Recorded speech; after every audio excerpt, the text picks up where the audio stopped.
할렐루야, 하나님께서 새 하루를 허락해 주셨습니다. 이제 레위기 16장까지 우리가 보았고요. 오늘부터는 레위기 17장에 들어가게 됩니다. 자, 오늘의 본문은 레위기 17장 1절에서 9절 말씀인데요. 우리가 6절부터 9절까지 함께 읽겠습니다. 6절입니다. 제사장은 그 피를 회막문 여호와의 제단에 뿌리고 그 기름을 불살라 여호와께 향기로운 냄새가 되게 할 것이라. 그들은 전에 음란하게 섬기던 순염소에게 다시 제사하지 말 것이니라. 이는 그들이 대대로 지킬 영원한 규례니라. 너는 또 그들에게 이르라. 이스라엘 집 사람이나 혹은 그들 중에 거류하는 거류민이 번제나 제물을 드리되 회막 문으로 가져다가 여호와께 드리지 아니하면 그는 백성 중에서 끊어지리라. 아멘. 우리가 16장까지는 대속죄일까지 합쳐서 제사에 관한 법률을 보았어요. 17절부터 26장까지는 이제 거룩한 이스라엘의 삶, 이스라엘의 거룩한 삶을 어떻게 살아야 하는가, 구체적인 삶의 지침들이 나옵니다. 그래서 오늘 17장 1절에서 9절 말씀의 요지는 뭘까요? 결국은 밖에서 재물을 잡지 말아라, 이렇게 볼 수가 있어요. 재물을 잡는 것은 밖에서 금지하시는 거예요. 여러 가지 이유가 있을 거예요. 먼저는 가장 큰 이유가 우상숭배를 방지하는 거예요. 우상숭배를. 우리가 어떻게 할 수 있을까요? 7절에서 이렇게 말씀하시죠. 그들은 전에 음란하게 섬기던 순염소에게 다시 제사하지 말 것이니라. 음란하게 섬기던 순염소에게 라는 뜻은요, 결국 하나님 외에 우상을 섬겼던 그 모든 것들을 통칭하는 거예요. 우상 숭배하지 말라라는 거예요. 그것이 뭐라고요? 대대로 지켜야 하는 영원한 규례다. 당시에 우상을 숭배하던 많은 사람들이 있어요. 사실은 이스라엘 백성 외에 다른 모든 이방 민족들은 자신의 신이 있었단 말이에요. 그 고대 시대에는 많은 사람들이 신을 의지했어요. 사람이 할 수 있는 일이 너무 적었고 대부분이 신을 의지했던 것이에요. 심지어 다산을 한다거나 아이를 많이 낳는다거나 혹은 건강, 농사, 전쟁이 이르기까지 모든 것을 신에게 의지했습니다. 그래서 우상을 섬기는 사람들이 너무나 많았고 이스라엘 주위에 그런 것들이 보는 것이 너무나도 흔했어요.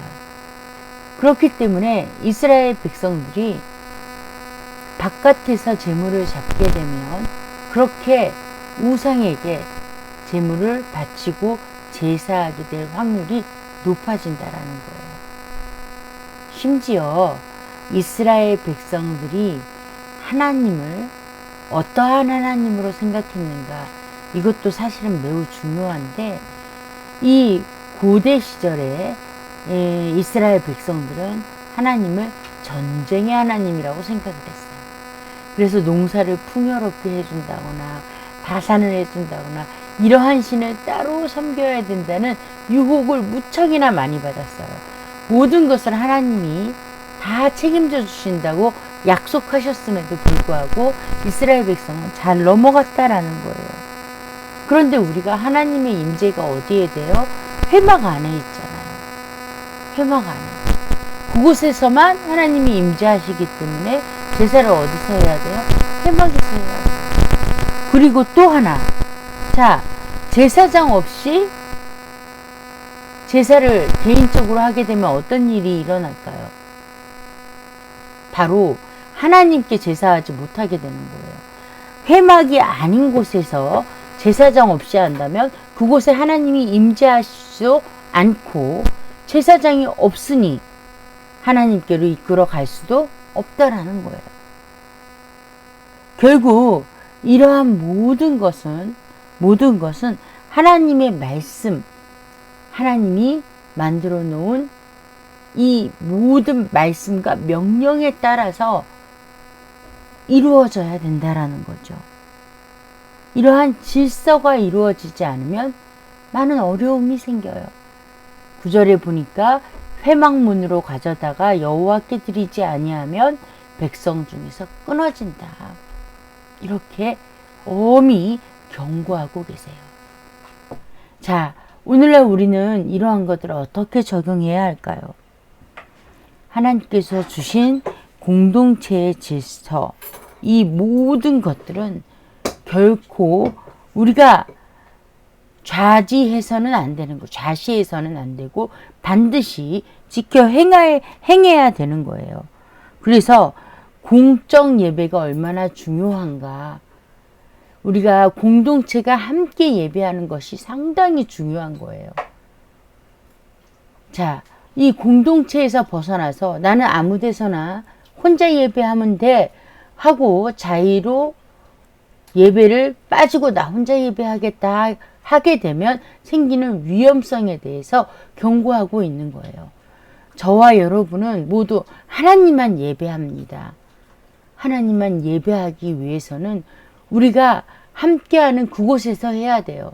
물론 어쩔 수 없는 상황이 있을 수는 있어요. 그러나 스스로 어쩔 수 없는 상황을 만들면 안 된다라는 거예요.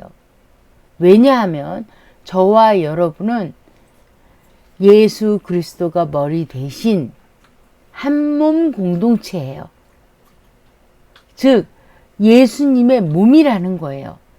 그렇기 때문에 함께 예배하는 것은 너무나 자연스럽고 당연한 일입니다. 그렇게 예배할 때 누구를 예배하게 돼요? 오직 삼위일체 대신 하나님만 예배하는 것입니다. 기도하겠습니다. 좋으신 하나님 아버지, 우리가 공동체적 예배를 할 때에도 또 삶을 살 때에도 오직 삼위일체 되신 하나님만 예배하는 우리 모두가 되게 하여 주시옵소서. 예수님 이름으로 기도합니다. 아멘.